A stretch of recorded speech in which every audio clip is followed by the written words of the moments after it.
अस्सलाम वालेकुम स्टूडेंट्स, आपके लिए लैब का जो दूसरा एक्सपेरिमेंट है आज वो करेंगे हम। ठीक है जी, इसके अंदर आपका ये जो आपका एक्सपेरिमेंट है ये आपका एक्सपेरिमेंट नंबर 3 है। ठीक है, and it is to determine the haemoglobin level in the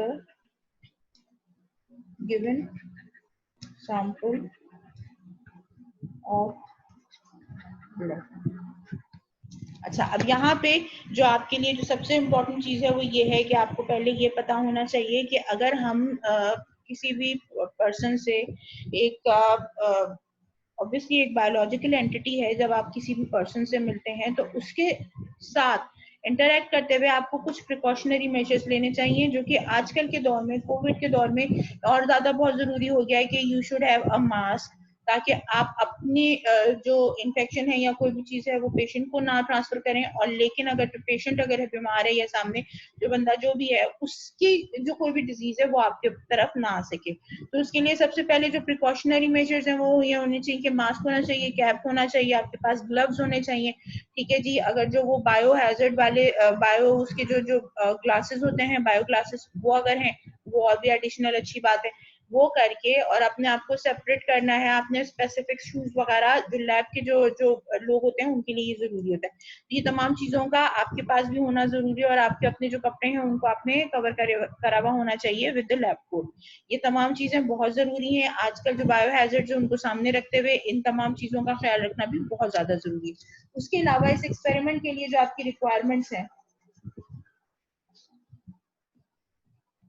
जिनमें आप सबसे पहले प्रिकॉशनरी मेजर्स की बात कर रहे हैं,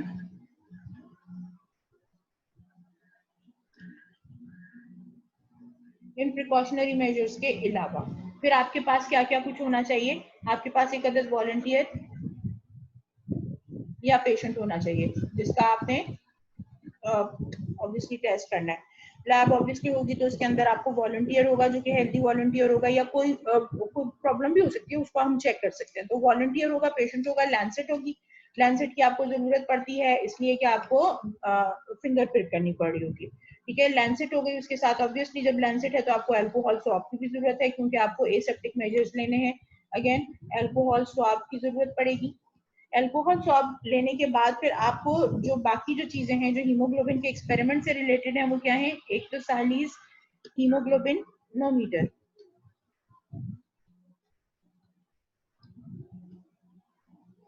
सालीज हीमोग्लोबिनोमीटर के अलावा जो आपको चीजें चाहिए होती हैं उसके अंदर इसकी एक टेस्ट ट्यूब होती है, ग्लास स्टरर होता है, आप इसको रॉड भी कह सकते हैं लेकिन हम उसको स्टरर कहते हैं। ग्लास स्टरर चाहिए, N/10 की डाइल्यूशन का आपको HCl चाहिए। ठीक है जी, और उसके अलावा फिर आपको क्या चाहिए होता है, आई थिंक हाँ डिस्ट्रीब्यूटर चाहिए होता है।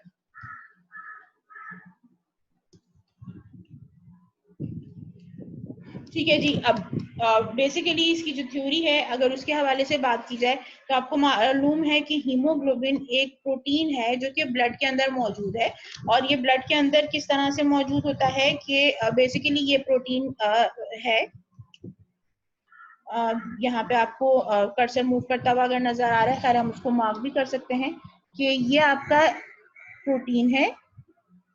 ठीक है, और इसके अंदर आपको अगर आप देखो तो सेपरेट होती हुई दो रेड आपको चेन्स दिखाई दे रही हैं और दो ब्लू चेन्स हैं जो आपस में मिली भी नहीं है। अब इससे ये जाहिर हो रहा है कि दो, एक ये वाली जो रेड चेन है ये एक चेन हो गई, ये दूसरी रेड चेन हो गई। ठीक है, फिर इसी तरह से ये एक ब्लू चेन हो गई और ये दूसरी ब्लू चेन हो गई। अब आसानी के लिए, क्योंकि अडल्ट हीमोग्लोबिन के अंदर आपको मालूम है कि क्या होता है, 4 जो ग्लोबिन प्रोटीन्स होती हैं उनमें से जो 2 होती हैं वो अल्फा चेन्स होती हैं और 2 जो है वो बीटा की चेन्स होती हैं। तो ये 2 अल्फा और 2 बीटा चेन्स हैं, उनको आप देख सकते हैं। अब इनके अंदर अगर आप जरा गौर से देखें, मैं इसको थोड़ा सा आपको एनलार्ज करके दिखाती हूँ, आपको ये जरा बेहतर तरीके से समझ में आएगा कि इस एक प्रोटीन चेन के अंदर अगर आप देखें तो ये एक ग्रीन कलर का स्ट्रक्चर है जो आपको दिखाई दे रहा है। बिल्कुल इसी तरह से ब्लू चेन के अंदर भी ये एक स्ट्रक्चर दिखाई दे रहा है। रेड चेन के अंदर भी है और फिर दोबारा से इस वाली ब्लू चेन के अंदर भी है। इसका मतलब क्या हुआ कि इन चेन्स के दरमियान में एक छोटा सा मॉलिक्यूल एम्बेडेड है and that molecule is known as haem. ठीक है, जो ग्लोबिन चेन है उसके साथ जब हीम इनकॉर्पोरेट करता है तो आपको हीमोग्लोबिन मिलती है। ठीक है जी, this is basically the structure of haem. एक सिंगल मॉलिक्यूल है जिसके अंदर आप देख सकते हैं कि इट्स अ टेट्रापायरोल रिंग। ये एक जो नाइट्रोजन के साथ जो एक ये 5 मेंबर्ड रिंग है और उसके साथ जो 2 मिथाइल के ग्रुप्स लगे हुए हैं, ये एक पायरोल रिंग कहलाती है। इस तरह की ये 4 पायरोल रिंग्स हैं जो आपस में एक दूसरे के साथ जुड़ी हुई हैं इन बॉन्ड्स के साथ। अगर मैं इन बॉन्ड्स को थोड़ा सा हाईलाइट करूं तो ये देख सकते हैं आप, ये एक बॉन्ड हो गया, ठीक है, जो कि इस रिंग नंबर 1 को थोड़ा सा मैं छोटा कर लेती हूँ, ये बहुत बड़ा हो गया, इस वजह से ये इस तरह से टूटा टूटा सा नहीं है।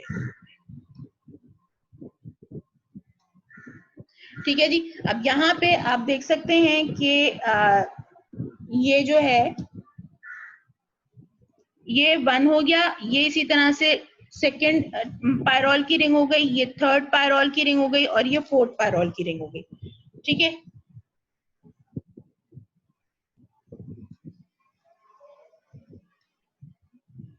वन टू थ्री फोर, तो 1 और 4 को ये बॉन्ड नंबर 1 हो गया, या इसको ए कह लेते हैं ताकि आप समझ सकें।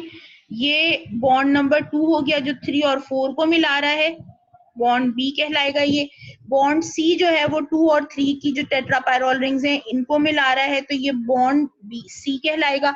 और बॉन्ड डी जो है वो 1 और 2 को मिला रहा है। इसको अदरवाइज जो है आप अदर वे राउंड भी कर सकते हैं ताकि आप उसको अपने 1 2 के दरमियान में बॉन्ड नंबर ए और 2 3 के दरमियान में बी और इस तरह से करके so on and so fourth आप इसको डिस्क्रिमिनेट कर सकते हैं। बेसिकली 1 2 3 4 ये 4 पायरोल रिंग्स हैं, इसी वजह से ये क्या कहलाती हैं, टेट्रापायरोल रिंग्स कहलाती हैं।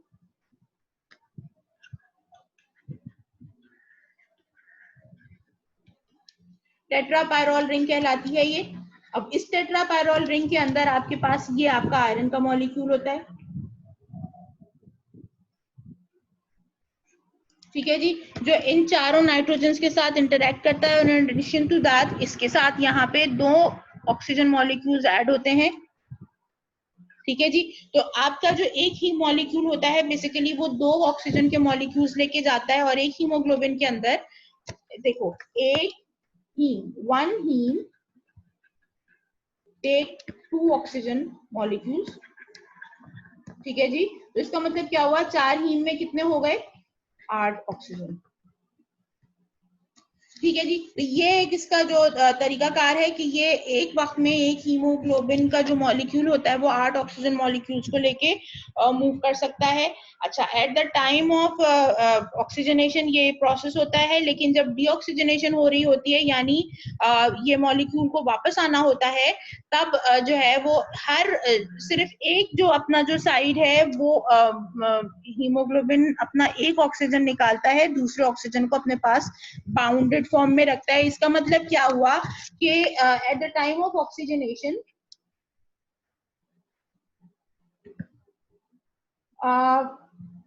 each hemoglobin has 2 oxygen, but at the time of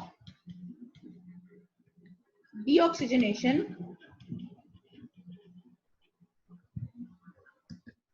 each hemoglobin has 1 oxygen molecule. इसका मतलब क्या हुआ कि when the hemoglobin या blood is going from lungs to tissues, each hemoglobin has 8 oxygen molecules, but when the blood is coming back from tissues to the lungs, तो haemoglobin के पास 4 oxygen molecules होते हैं। वो अपने सिर्फ 4 ऑक्सीजन डिसोशिएट करता है और बाकी के 4 को अपने साथ बाइंड करके रखता है। ठीक है, ये एक बहुत इंपॉर्टेंट प्रॉपर्टी है, इस वजह से मैंने आपको बताई है, क्योंकि यही एक प्रोसेस है ऑक्सीजनेशन का। अगर इसमें ये हो कि किसी भी वजह से जो आपका जो दूसरा मॉलिक्यूल है ऑक्सीजन का, उसके ऊपर कोई और मॉलिक्यूल आके अटैच हो जाए, लाइक सल्फर आके अटैच हो जाए या मीथेन गैस अगर पॉइजनिंग हुई है तो वो अगर आके अटैच हो जाए, तो प्रॉब्लम ये आती है कि फिर ऑक्सीजन का एक मॉलिक्यूल तो डिसोसिएट होगा नहीं, तो दूसरा होगा तो उसकी चीजें में डिजीज होगी, यानी हाइपोक्सिया जनरेट हो सकता है। तो इतनी डिटेल में बताने का मकसद सिर्फ ये था। ठीक है जी। तो हीमोग्लोबिन बेसिकली आपका जो है वो बहुत इंपॉर्टेंट रोल प्ले कर रहा है आपकी बॉडी के अंदर, और वो ये क्या है कि वो आपके जो ऑक्सीजन है उसके लिए कैरियर प्रोटीन है। ठीक है। अब ये जो बेसिकली जैसे मैंने आपको बताया कि इसकी जो अडल्ट हीमोग्लोबिन टाइप है उसमें अल्फा और 2 अल्फा और 2 बीटा चेंज होती हैं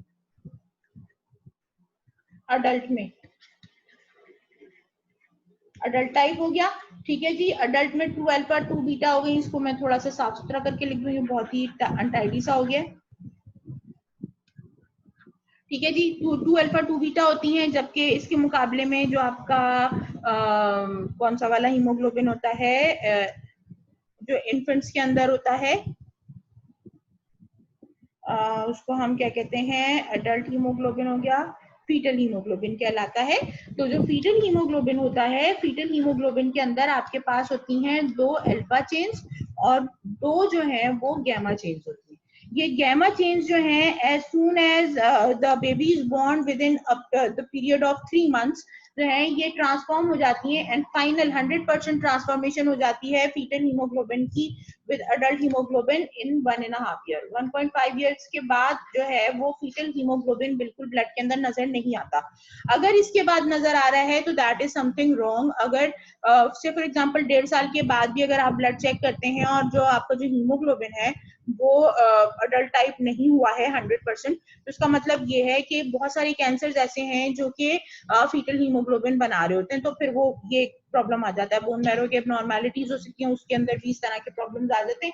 तो ये बेसिकली आपकी ये चीज हो गई। उसके अलावा फिर हीमोग्लोबिन के जो फर्दर वेरिएंट्स होते हैं उनके हवाले से अगर हम बात करें तो वो कुछ इस तरह से हैं कि जी हीमोग्लोबिन जो है वो हीमोग्लोबिन एस है जो कि सिकल सेल डिजीज में पाई जाती है।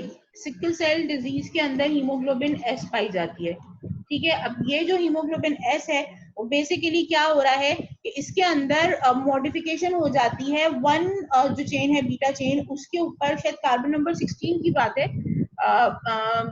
जो नहीं सॉरी अमाइनो एसिड नंबर 16 या 17 जो है वहां पे 1 पॉइंट म्यूटेशन होती है।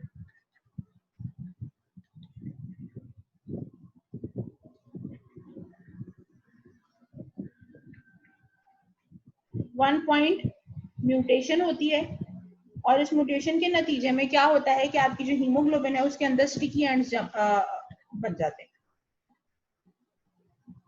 ये स्टिकी एंड्स क्या करते हैं कि हीमोग्लोबिन को डिस्टॉर्ट कर देते हैं। नेट रिजल्ट क्या निकलता है कि इसकी वजह से आपका जो आरबीसी है जो कि बेसिकली इस शेप का होना चाहिए वो इस शेप का हो जाता है। ठीक है। तो ये सिकल सेल के अंदर आपके जो आरबीसी है उनका शेप चेंज हो जाता है due to the unusual bonding of 2 chains of haemoglobin, और जो स्टिकी एंड्स बनते हैं उसके नतीजे में हीमोग्लोबिन की आपस में बाउंडिंग हो जाती है। उस बाउंडिंग के नतीजे में शेप चेंज होता है आरबीसीज का, और आरबीसीज का शेप चेंज होने के नतीजे में आपके जो सेल्स हैं वो सिकल शेप के हो जाते हैं, और ये जाके आपकी जो छोटी छोटी ब्लड वेसल्स होती हैं उनमें जाके ये फंस जाते हैं, और जो है वो आपको ऑब्वियसली जो ब्लड सेल्स हैं उनकी ब्रेकडाउन जल्दी जल्दी होने लगती है। नेट रिजल्ट क्या निकलता है कि आपको एनीमिया के सिम्टम्स आने शुरू हो जाते हैं। जब चेक कराया जाता है और जो ब्लड के जो मॉर्फोलॉजी कराई जाती है ब्लड सेल्स की, तब पता चलता है कि जी सेल्स जो है वो सिकल शेप के होने शुरू हो गए। ठीक है जी। इसके अलावा एक और बहुत इंपॉर्टेंट चीज जो आपके लिए प्रैक्टिकली बहुत इंपॉर्टेंट है, एक और वेरिएंट अभी रिसेंटली दरियाफ्त हुआ है हीमोग्लोबिन HB सॉरी A1C। ठीक है जी। अब ये जो A है यानी ये अडल्ट हीमोग्लोबिन टाइप है, इसकी 1C फॉर्म है ये। इसके अंदर इसको हम जो कॉमन नेम है इसका वो है ग्लाइकेटेड हीमोग्लोबिन। ठीक है जी। इसमें क्या होता है कि नॉर्मली जब आपका ब्लड शुगर लेवल जो है वो 80 से 120 मिलीग्राम के दरमियान में होता है पर डेसीलीटर। ठीक है। तो आपकी जो हीमोग्लोबिन है वो जो नॉर्मल हीमोग्लोबिन है that is 5% attach with the sugar. ठीक है। यानी जो टोटल जो हीमोग्लोबिन है उसका 5% जो है वो शुगर के साथ इनकॉर्पोरेट करता है, बाकी शुगर उसके साथ नहीं लगी हुई होती है। लेकिन अगर आपको प्रोलॉन्ग हाइपरग्लाइसीमिया रह रहा है तो उसके नतीजे में क्या होता है कि अगर तो से फॉर एग्जांपल 140 मिलीग्राम पर डेसीलीटर 2 से 3 महीने तक रह रहा है, 3 मंथ्स, तो आपकी जो हीमोग्लोबिन है वो 5% से ग्रेटर देन 5% हो जाएगी। ठीक है जी। अच्छा, कितने तक एक्सेप्टेबल है? 6% तक की जो है वो एक्सेप्टेबल है, इसको आप नॉर्मल कह रहे होते हैं। जैसे ही लेकिन ये 6% से एक्सीड करती है तो फिर आप जो है पेशेंट को डायबिटिक डायग्नोस कर देते हैं, क्योंकि जो आपका हीमोग्लोबिन लेवल, ये जो HbA1c का जो लेवल है वो क्या बता रहा होता है कि लास्ट 3 मंथ्स में जो ब्लड शुगर लेवल है वो कितना मेंटेन रहा है। अगर 6% से ज्यादा जा रहा है तो इसका मतलब लास्ट 3 मंथ्स में अगर तो डायबिटीज का मरीज है, उसने कोई ना कोई बहुत ज्यादा बदएहतियाती की है, कोई भी रीजन जिसके नतीजे में उसका ब्लड शुगर लेवल बढ़ता है, वो बढ़ा हुआ था जिसके नतीजे में उसको जो है वो HbA1c जो है वो मोर देन 6% आया है, या अब जो है वो डायबिटिक जो पेशेंट्स हैं उनके लिए जो एक्सेप्टेबल रेंज है वो 6.5 है। तो 6.5% अगर आपकी आ रही है तो that is your well maintain diabetes. लेकिन अगर 6.5 से अबव जा रही है तो इसका मतलब ये है कि पिछले 3 महीने में जो ब्लड शुगर लेवल थी उसका कंट्रोल जो था वो आइडियल नहीं था, और उस आइडियल ना होने के नतीजे में HbA1c जो है वो आउट ऑफ द रेंज आ रही है। अच्छा, एक और बहुत इंपॉर्टेंट चीज जो थ्योरी के हवाले से बतानी बहुत जरूरी है वो ये है कि बाकी चीजें आपको मैनुअल के अंदर मिल जाएंगी, काफी सारी चीजें आपको मैनुअल के अंदर ही ऐड कर दी हैं, लेकिन एक चीज जो बतानी वो जरूरी है वो ये है कि आपका जो लाइफ स्पैन है, जो हीमोग्लोबिन का लाइफ स्पैन है, बहुत सारी दफा में लोग कंफ्यूज हो जाते हैं। हीमोग्लोबिन कहाँ मौजूद है? Basically haemoglobin is present in the RBCs, inside the RBCs, it's present inside the RBCs. So the lifespan of RBCs is how much? 120 days। जब आरबीसीज का जो लाइफ स्पैन है वो 120 डेज है, तो ऑब्वियसली उसके अंदर मौजूद जो हीमोग्लोबिन है वो भी उसी टाइम पे सेपरेट आउट होगी ना जब आरबीसी सेपरेट मतलब ब्रेक डाउन करेंगे। सो हीमोग्लोबिन का जो नॉर्मल लाइफ स्पैन है वो भी 120 डेज का है। ठीक है जी। हीमोग्लोबिन बनती कहाँ है? जो आपकी जो बोन मैरो की सेल्स होते हैं उनके अंदर जो माइटोकॉन्ड्रिया और साइटोप्लाज्म में, यानी part of the haemoglobin is formed in the mitochondria and part of it is formed in the क्या कहना चाहिए आपके साइटोप्लाज्म। ये एक पिक्चर है, ये आपके साथ मैं शेयर कर रही हूँ, अभी वो आप देखें, उसके अंदर आपको पता भी चलेगा।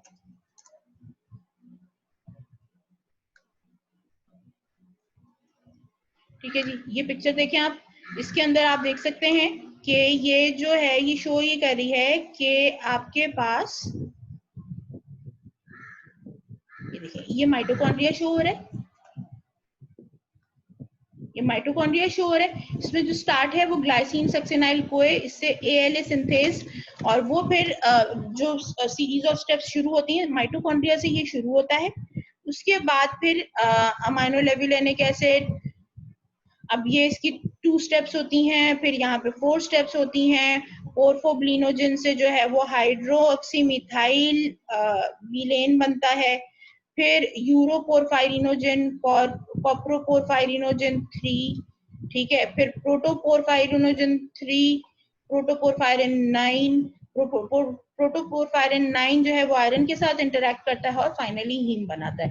तो ये जो प्रोसेस है वो साइटोप्लाज्म और माइटोकॉन्ड्रिया के दरमियान की शफलिंग है, उसके नतीजे में ये प्रोसेस कंप्लीट होता है। ठीक है जी। जैसे मैंने आपको बताया था कि आपकी जो पायरोल है वो इस तरह की है, ये सिंगल मॉलिक्यूल है पायरोल का, ठीक है, और ये जो पायरोल की जो 4 रिंग्स आपस में मिलती हैं, जो कि स्ट्रक्चर मैं आपको पहले ही बता चुकी हूँ, उसके अंदर फिर आपको जो जो स्ट्रक्चर बनता है दैट इज योर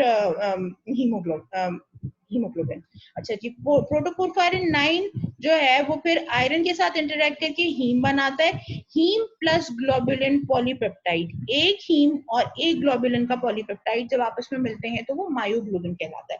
अच्छा, यहाँ पे एक और ये बहुत इंपॉर्टेंट चीज है कि जो मायोग्लोबिन है वो बेसिकली आपके मसल्स को जो रेडनेस मिलती है वो मायोग्लोबिन से मिलती है। इसका मतलब क्या हुआ कि हीमोग्लोबिन का जो 1/4 किस्म का जो मॉलिक्यूल बन रहा है वो जो है आपके मसल्स में मौजूद होता है और आपके मसल्स को रेडनेस प्रोवाइड करता है। अब यही 4 मायोग्लोबिन जब आपस में मिल जाते हैं, उनमें से 2 अल्फा ग्लोबिन चेन होनी चाहिए, 2 बीटा ग्लोबिन चेन होनी चाहिए, तो वो हीमोग्लोबिन एडल्ट बनता है। ठीक है जी। तो ये आपकी जो हीमोग्लोबिन की सिंथेसिस हो गई। इसके बाद जो है ऑब्वियसली फिर हम बात करते हैं कि जी इसकी जो डिजीज प्रोसेसेस हैं हीमोग्लोबिन के जो काम है, जैसे हमने बात की कि ऑक्सीजन की सप्लाई टू दी ऑर्गन इसका काम है। अगर किसी भी वजह से हीमोग्लोबिन की डेफिशिएंसी होगी तो आपकी बॉडी में एनीमिया हो जाएगा। एनीमिया होगा तो आपकी बॉडी के जो डिफरेंट ऑर्गन्स हैं उनको ऑक्सीजन की सप्लाई कम हो जाएगी। तो ऑक्सीजन की सप्लाई कम होगी तो उन ऑर्गेनिज्म सारे जितने भी ऑर्गन्स हैं उनके अंदर एटीपी की सिंथेसिस नहीं होगी। क्योंकि अगर हमें याद हो तो हमने पढ़ा था कि जब तक कि हमारी बॉडी में ऑक्सीजन नहीं होगा, जो फाइनल स्टेप है for the synthesis of ATP वो कंप्लीट नहीं होगा। क्योंकि ऑक्सीजन का आधा मॉलिक्यूल इस्तेमाल होता है तो आपको एटीपी मिलता है। ऑक्सीजन की डेफिशिएंसी के नतीजे में एटीपी की सिंथेसिस कम हो जाएगी, चाहे जितना ही ग्लूकोज पड़ा हुआ हो, चाहे जितने ही प्रोटीन फैट्स मौजूद हो, लेकिन अगर ऑक्सीजन नहीं होगा तो एटीपी नहीं बनेगा। जब एटीपी नहीं बनेगा तो आपके पास जो बॉडी में whole and soul energy currency है वो खत्म हो जाएगी। डिप्लीट होने के नतीजे में क्या होगा, आपको क्या होना चाहिए, वीकनेस होनी चाहिए। सो बेसिकली जो एनीमिया के जो पेशेंट्स होते हैं उनको बेइंतहा वीकनेस होती है। आहिस्ता आहिस्ता करके चूंकि ब्लड कम हो रहा होता है तो पेल बहुत होते चले जाते हैं। ठीक है जी। अब ऑक्सीजन ना मिलने की वजह से जो ऑर्गन्स हैं वो फेलियर की तरफ जाना शुरू हो जाते हैं। हार्ट को अपने प्रॉब्लम्स हो जाते हैं, लंग्स में अपने प्रॉब्लम्स हो जाते हैं, किडनी अपना फंक्शन परफॉर्म नहीं कर पाता, जीआईटी अपने फंक्शन परफॉर्म नहीं कर पाता। नेट रिजल्ट क्या निकलता है, पेशेंट को भूख नहीं लगती जब जीआईटी काम नहीं कर रहा होता। ठीक है जी। उसका यूरिन प्रॉपर्ली पास नहीं हो रहा था क्योंकि उसका किडनी काम नहीं कर रहा। सो उसको जो है वो वीकनेस इसलिए हो रही होती है कि उसके मसल्स को एटीपी नहीं मिल रही। तो मतलब ऑल टुगेदर एक सीरीज ऑफ इवेंट्स है जो शुरू हो जाता है डिजीज के हवाले से। जब हम बात करते हैं, आपके मैनुअल में अच्छी खासी डिजीजेस हैं जो डिस्कस की गई हैं, उसके जो उनके जो एस्पेक्ट्स हैं वो डिफरेंट एस्पेक्ट्स, जनरल जो जो क्या कहना चाहिए कि एक जो जनरल मैकेनिज्म बनता है डिजीज के प्रोग्रेस करने का, वो मैंने आपको बता दिया। बाकी आप जो है वो मैनुअल से देख लेंगे, इंशाल्लाह आपको बात समझ में आ जाएगी। प्रोसेस जो हमें एक्सपेरिमेंट जो करना है वो मैं आपके साथ अब शेयर करने लगी हूँ वीडियो, वो आप देखिए, उसको फिर हम डिस्कस करते हैं।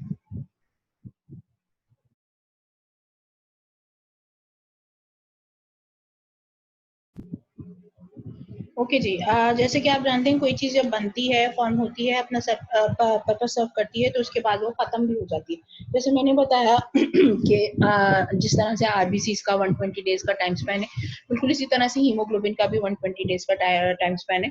तो उसके बाद क्या होता है कि अगर for example reticulo endothelial cells के अंदर आपके आरबीसी जाते हैं तो उनके साथ क्या होता है वो देखने के लिए ये वीडियो बहुत अच्छी है जो उसका पूरा पाथवे एक्सप्लेन कर रही है। जे मेडिसिन की ये वीडियो है, इधर से आप चाहें तो यहाँ से भी अपना पूरा कंटेंट चेक कर सकते हैं। ओके। तो टू स्टार्ट विद, तो अब ये जो आपकी जो वीडियो है वो इस तरह से है कि आरबीसी है, आरबीसी जो है वो मेड अप ऑफ हीमोग्लोबिन है, और ये हीमोग्लोबिन जो है वो आपका पर्पस सर्व करता है, जो कि हमें मालूम है क्या है कि ऑक्सीजन की ट्रांसपोर्टेशन कराता है। ऑक्सीजन की ट्रांसपोर्टेशन कराने के बाद फिर क्या होता है कि जब रेडिकुलो एंडोथेलियल सेल्स में जब टाइम पूरा हो जाता है और आरबीसी की ब्रेकडाउन होती है तो haemoglobin is broken down into haem and your globin chain. Globin chain separate out हो जाती है, उसके अमाइनो एसिड सेपरेट हो जाते हैं और वो फिर रिसाइकलिंग के प्रोसेस में चली जाती है। हीम के साथ क्या होता है, बेसिकली हीम जो है वो आगे कन्वर्ट होता है इनटू हीम ऑक्सीजनेज एंजाइम के थ्रू बिलीवर्डिन में कन्वर्ट हो जाता है। और ये बिलीवर्डिन जो है ग्रीन कलर का होता है, इस वजह से इसका कलर जो है वो ग्रीन रखा गया है इस वीडियो में। ठीक है जी। अब ये ऑक्सीजन इस्तेमाल करता है, NADPH इस्तेमाल करता है, ठीक है, और उसके नतीजे में ये आपको मिलता है कार्बन डाइऑक्साइड जो कि एक्सेल हो जाता है, आयरन मिलता है। या आयरन जो है वो फेरेटिन हीमोसिडेरिन की फॉर्म में जो है वो स्टोर हो जाता है PWBCs के अंदर। ठीक है। अब बिलीवर्डिन बचा, ये बिलीवर्डिन जो है आपके स्प्लीन में या रेटिकुलो एंडोथेलियल टिश्यू में पड़ा हुआ है, जो कि फिर बिलीवर्डिन रिडक्टेज के थ्रू उसी टिश्यू के अंदर रहते हुए बिलीरुबिन में कन्वर्ट होता है। ये बिलीरुबिन जो है ये ऑरेंज कलर का पिगमेंट होता है और ये इसके लिए भी NADPH की जरूरत होती है। और बिलीरुबिन जो है वो फिर मूव करता है from the reticulo endothelial cells और स्पेशली स्प्लीन, और ये फिर जाता है आपके एल्ब्यूमिन के साथ बाइंड होके लिवर के अंदर एंटर हो जाता है। ठीक है जी। लिवर में एंटर होने के बाद ये बिलीरुबिन जो है वो कॉन्जुगेट होता है by the enzyme which is known as UDP glucuronide transferase 1 and 2, और ये ट्रांसफर होने के बाद ग्लूकुरोनेट बिलीरुबिन ग्लूकुरोनेट में कन्वर्ट हो जाता है। बिलीरुबिन ग्लूकुरोनेट जो है वो बेसिकली हाइड्रोफिलिक है, क्योंकि इससे पहले तक ये हाइड्रोफिलिक नहीं होता। अच्छा, इसके बाद ये जो है बिलीरुबिन लिवर से जो है ऑब्वियसली आपको मालूम है कि बाइल प्रोडक्शन होती है, बाइल गॉल ब्लैडर में जाके स्टोर हो जाता है, यहाँ पे कॉन्सेंट्रेट होता है बाइल, और उसके बाद फिर इंटेस्टाइन में बिलीरुबिन रिलीज होता है व्हेनेवर बाइल इज रिलीज्ड। उसके बाद दो काम होते हैं। पहली चीज तो आपको मालूम है कि बिलीरुबिन का काम क्या है, कि it is converted into the urobilinogen by the intestinal bacteria. ठीक है जी। अच्छा, अब ये जो इंटेस्टिनल बैक्टीरिया है इसको यूरोबिलिनोजन में कन्वर्ट करते हैं, आगे जाके लार्ज इंटेस्टाइन में यूरोबिलिनोजन स्टर्कोबिलिन में कन्वर्ट हो जाती है। स्टर्कोबिलिन ब्राउन कलर का पिगमेंट है, जो कि आपका जो स्टूल है, जो आपके फीसेस से ये पास होने वाला है, तो जो स्टूल है उसको अपना स्पेसिफिक जो ब्राउन कलर है वो स्टर्कोबिलिन देता है। ठीक है जी। अच्छा, इसके बाद फिर एक और जो बहुत इंपॉर्टेंट चीज है कि यूरोबिलिनोजन इसमें से कुछ पार्ट जो है वो रीअब्जॉर्ब हो जाता है सर्कुलेशन में, और सर्कुलेशन में रीअब्जॉर्ब होने के बाद ही किडनी में जाता है, और किडनी में जाके ये कन्वर्ट हो जाता है यूरोबिलिन में, जो कि यूरिन में एक्सक्रीट होता है, और यूरिन कुछ को उसका जो टिपिकल येलो कलर होता है वो यही जो कंपोनेंट है वो देता है। ठीक है जी। तो ये बेसिकली जो है, अगर आपकी जो बिलीरुबिन में जो कन्वर्ट यानी जो हीमोग्लोबिन अपना पर्पस सर्व करने के बाद फिर क्या करता है वो ये करता है, और उसके बाद यहाँ से जो है इस तरह से जो है वो बॉडी से एक्सक्रीट आउट हो जाता है। अच्छा, इसके बाद फिर जो इम्पोर्टेंट चीज है वो ये है कि अब इस प्रोसेस को हम करेंगे किस तरह से, वो वीडियो मैं आपके साथ शेयर करने लगी हूँ। हीमोग्लोबिन एस्टिमेशन जो है वो किस तरह से होती है बाय द साइलीज मेथड। ये solution.pharmacy की वीडियो है जो हम आपके साथ शेयर कर रहे हैं। इस प्रोसेस के अंदर आप देख सकते हैं कि ये आपका अपैरेटस है। थोड़ा सा पीछे लेके जाएं, पहले हम आपको अपैरेटस दिखा देते हैं। ये वही जो रिक्वायरमेंट्स हैं जो कि आपके मैनुअल के अंदर भी मिल जाएंगी आपको। सोल्यूशन है, एक मिनट है, हाँ जी, यहाँ पे देख सकते हैं आप डिस्टिल्ड वाटर पड़ा हुआ है, यहाँ पे ड्रॉपर पड़ा हुआ है, लैंसेट पड़ी हुई है, आपका साइलीज हीमोग्लोबिनोमीटर है, स्पिरिट सॉब या अल्कोहल सॉब है, सोल्यूशन पड़ा हुआ है HCl का। ठीक है जी। अब इसको जो है हम जब शुरू करते हैं काम, तो जो सबसे इम्पोर्टेंट चीज है इसके अंदर वो ये है कि आपने सबसे पहले जो टेस्ट ट्यूब है इसके अंदर जो इसका जो 1 का मार्क है यहाँ पे, इस 1 के मार्क तक आपने जो इसके अंदर हाइड्रोक्लोरिक एसिड पहले से फिल करके रखना है। उसके बाद बाकी का जो प्रोसेस है वो शुरू होगा। तो हाइड्रोक्लोरिक एसिड आपने पहले फिल कर लिया, फिल करने के बाद फिर आप इसको जो है इस कंटेनर को रख देंगे। ठीक है। और उसके बाद एसेप्टिक मेजर्स लेते हुए आपने क्या करना है, अच्छा एक चीज और बता दूं मैं, यहाँ पे ये है हीमोग्लोबिन की पिपेट। ठीक है, इसमें अगर आप देख सकते हैं 20 माइक्रोलीटर का एक मार्क लगा हुआ है, यहाँ तक आपने ब्लड को फिल करना होगा जब आप ब्लड ड्रॉ कर लेंगे। ठीक है जी। नेक्स्ट जो स्टेप है वो ये कि एसेप्टिक मेजर्स लेते हुए आपने ये इस तरह से उंगली के तरफ एक गोला सा बनाना है, और उसके अंदर लैंसेट के थ्रू जो है वो एक प्रिक कर देना है। प्रिक होने के बाद आपका ब्लड का ड्रॉप बनेगा। ब्लड का ड्रॉप बनाने के बाद आप जो सबसे अच्छा तरीका है वो ये है कि आप इसको जो है पिपेट को इसके साथ इस तरह से रखें, वो कैपिलरी मेथड के थ्रू जो है वो ब्लड सारा का सारा जो है वो आपके पिपेट के अंदर चला जाएगा। थोड़ा जो हो गया दोबारा से आप उसमें बढ़ने, एक तरीका ये भी होता है कि आप उसको पीछे से जो इसकी ट्यूब लगी हुई वहां से उसको सक कर लें, लेकिन उसमें ये होता है कि आप कभी बहुत तेजी से सांस लें तो बीच में ड्रॉप एयर बबल्स आ जाते हैं। ये ज्यादा बेहतर तरीका है। इस तरह से आप जो है वो 20 माइक्रोलीटर का जो है वो ब्लड सेपरेट आउट कर लेंगे। अब यहाँ पे अगर आप देखिए तो ब्लड का कलर देख सकते हैं आप, यहाँ पे ये बिल्कुल रेड कलर है। ठीक है जी। अब ये जो ब्लड है अब दोबारा उठा के हम जहाँ पे हमने HCl भरा था टेस्ट ट्यूब में, उसके अंदर आप इसको डाल देंगे। ठीक है। और जो इम्पोर्टेंट चीज है, जो बहुत ज्यादा नोट करने वाली चीज है वो ये है कि जैसे ही आप डालेंगे, ये कलर देखें, रेड था जो ब्लड का कलर, और अब जो है ये ब्राउन हो गया। अच्छा, उसकी वजह क्या है कि जैसे ही ये जब ब्लड जो है वो इंटरेक्ट करता है आपके डाइल्यूट HCl के साथ, तो एसिड हेमेटिन बन जाता है, और वो क्या है कि आपके जो है HCl आपके आरबीसीज को तोड़ देता है। चूंकि आपको हीमोग्लोबिन कॉन्सेंट्रेशन चाहिए, तो हीमोग्लोबिन चूंकि आरबीसीज के अंदर होते हैं, तो जब तक वो आरबीसी से बाहर नहीं आएंगे आप उसकी कॉन्सेंट्रेशन नोट डाउन नहीं कर सकते। तो उसके लिए आप क्या करते हैं कि आप उसको जो है आरबीसीज को ब्रेक करते हैं। HCl इस्तेमाल करने की जो पर्पस है वो सिर्फ ये है कि आपने आरबीसीज को ब्रेक करना है। अब ये हीमोलिसिस हो गई। इस हीमोलाइज्ड ब्लड को अब आप जो है एस्टिमेट करेंगे कि इसके अंदर हीमोग्लोबिन कितना आ रहा है। ठीक है जी। अब इसके लिए आपने क्या करना है, यहाँ पे एक और चीज आप देख सकते हैं कि ये जो आपका जो साइलिज हीमोग्लोबिनोमीटर है, इसके अंदर आप देखें 3 कॉलम्स बने, एक व्हाइट कॉलम है और जो 2 कॉलम्स है उनमें एक स्पेसिफिक कलर है। जो पीछे से रोशनी होने की वजह से आपको ये स्पेसिफिक कलर नजर आ रहा है। आपको जो अपना ये जो डार्क कलर का जो सोल्यूशन है उसको इस कलर के बराबर करना है, तब आपको पता चलेगा आपकी बॉडी में हीमोग्लोबिन कितना आ रहा है। ठीक है जी। इसमें अब आप क्या करेंगे, इसको डाइल्यूट करने के लिए आप इसके अंदर थोड़ी थोड़ी देर के अंदर पानी मिलाते जाएंगे। ठीक है जी। ये पानी मिलाते रहेंगे और कंपेयर करते जाएंगे इसको कंपैरेटर के साथ। यहाँ पे आप देख सकते हैं कि अभी भी बहुत डार्क कलर है, तो डार्क कलर होने के नतीजे में आपको मजीद इसमें पानी ऐड करते रहना है। पानी ऐड करते रहेंगे। अभी देखिए लाइट होना शुरू हो रहा है, पानी डालते चले जाएंगे। अभी भी डार्क है, अभी भी डार्क है। अब देखिए, अब यहाँ पे अब आप देख सकते हैं, यहाँ पे आपको कलर में थोड़ी सी करीब करीब नजर आ रहा है, जरा सा ये डार्क है, अभी इसमें मजीद पानी ऐड हो सकता है।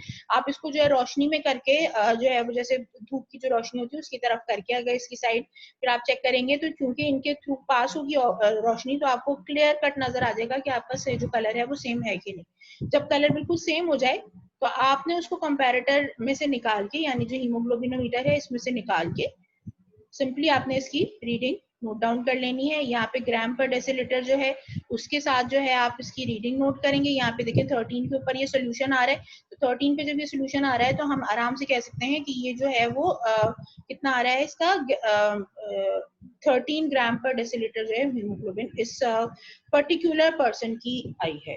ठीक है जी। This is the way how we do the haemoglobin estimation. Hope आपको समझ में आएगा। इसको आप एक्सपेरिमेंट को जो है वो आपको इसी तरह से परफॉर्म करना होगा।